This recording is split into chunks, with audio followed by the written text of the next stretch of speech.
Oke, silakan Aryo. Baik, saya buka keamanan huruf C. Dari suara juga masih tersegel. Masih tersegel dengan rapi. Baik, ini adalah pertanyaan untuk calon presiden nomor urut 3 Bapak Ganjar Pranowo.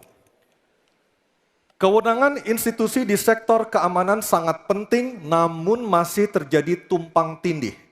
Pertanyaannya, bagaimana komitmen paslon terhadap penataan institusi pertahanan dan keamanan? Terima kasih. Membereskan yang tumpang tindih. Dan itu harus dimulai dari pemimpin yang punya komitmen untuk membereskan. Siapa dia? Pemimpin tertinggi, Presiden.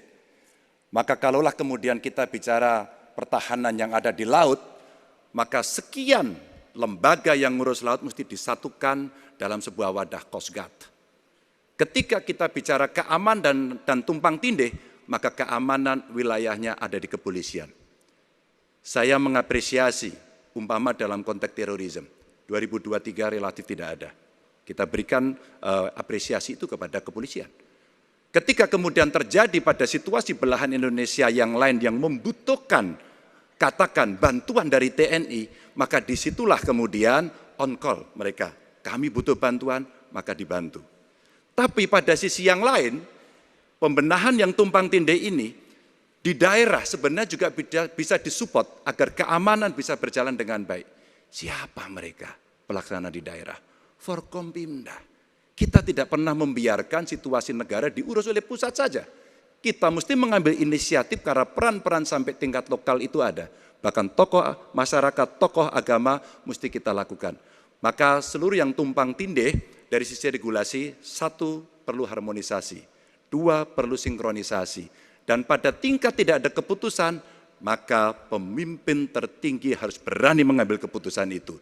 Sehingga tumpang tindih yang selama ini selalu saja menjadi perdebatan yang tidak ada hentinya, maka diselesaikan di meja presiden. Dan itu saya kira sikap yang paling jelas untuk membereskan persoalan ini. Apapun dalam konteks eksekutif, maka pemimpin tertinggilah yang harus mengambil keputusan. Kecuali kita mesti berbicara dengan DPR, maka kita akan duduk bersama untuk membicarakan secara regulatif. Waktunya habis. Baik, terima kasih Pak Ganjar. Ada waktunya, harap tenang. Kami persilakan kepada calon presiden nomor urut 1 Bapak Anies Baswedan untuk menanggapi jawaban dari Pak Ganjar dalam waktu 1 menit. Kami persilakan Pak Anies.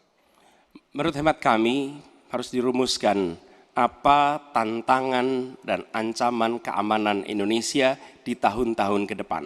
Dengan itu dirumuskan, maka kita tahu apa ancamannya.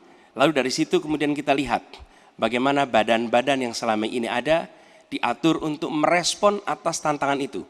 Kalau kita hanya menata ulang tanpa memikirkan apa ancaman barunya, maka kita tidak lebih dari sekedar menyelesaikan urusan organisasi. Yang sesungguhnya dibutuhkan adalah bagaimana organisasi itu diatur untuk merespon tantangan. Jadi nomor 1 rumuskan itu.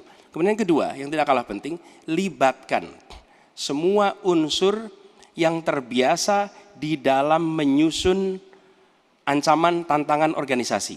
Sehingga kemudian penataan organisasi badan-badan bukan semata-mata karena selera pemimpin, tapi karena merespon atas ancaman itu. Dengan begitu, penataannya akan sesuai kebutuhan. Terima kasih. Waktu 1 menit sudah habis. Baik, terima kasih. Selanjutnya giliran calon presiden nomor urut 2, Bapak Prabowo Subianto. Hadirin kami harap tenang terlebih dahulu. Ada waktunya untuk menanggapi jawaban dari Capres nomor urut 3. Waktu Bapak 1 menit dimulai ketika berbicara. Baik ya, sekali lagi saya harus mengatakan, saya kok banyak sependapat dengan Pak Ganjar.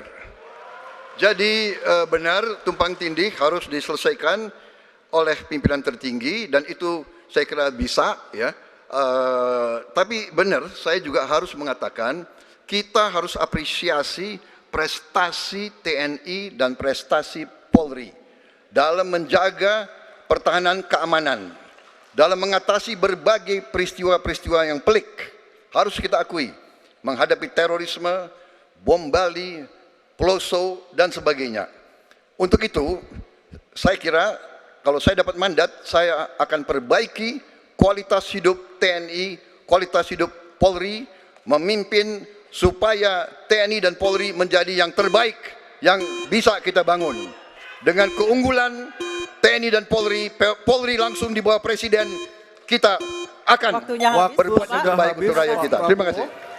Selanjutnya kita kembali ke calon presiden nomor urut 3, Bapak Ganjar Pranowo untuk merespon Mohon tenang. tanggapan dari kedua capres tadi. Waktu Anda 1 menit dimulai ketika berbicara, silakan.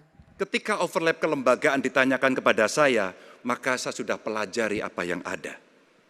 Data, kondisi sosiologis, konflik antar kelembagaan, itu bukan tiba-tiba turun dari langit. Karena kami sudah baca datanya, kami melihat prakteknya, pengalaman kami 10 tahun di DPR dan 10 tahun di gubernur, cukuplah sudah untuk membuat analisis kondisi sosiologis yang ada. Maka tidak perlu lagi kita akan mengundang lebih banyak orang untuk meneliti starting from zero. Ini starting from the end. Dan kemudian kita mesti memutuskan cepat. Maka kalaulah kemudian seluruh data itu sudah ada di kepala kita, sudah tertuliskan dengan baik, maka yang diambil adalah keputusan karena kita punya konsep untuk memutuskan itu. Kecuali kita blank dan kita tidak pernah tahu dari mana Anda akan memulai. Karena saya tahu dari mana itu memulai. Terima kasih. Baik, terima kasih Pak Ganjar. 3 capres sudah memberikan jawabannya di segmen ini. Kita akan jeda terlebih dahulu dan kita masih akan terus kembali, Anissa ya. Betul, sejumlah gagasan nanti akan kembali disampaikan oleh para calon presiden 2024 dalam jawaban dan tanggapan para calon presiden kita nanti usai jeda. Dan pemirsa tetap bersama kami di debat Ketiga calon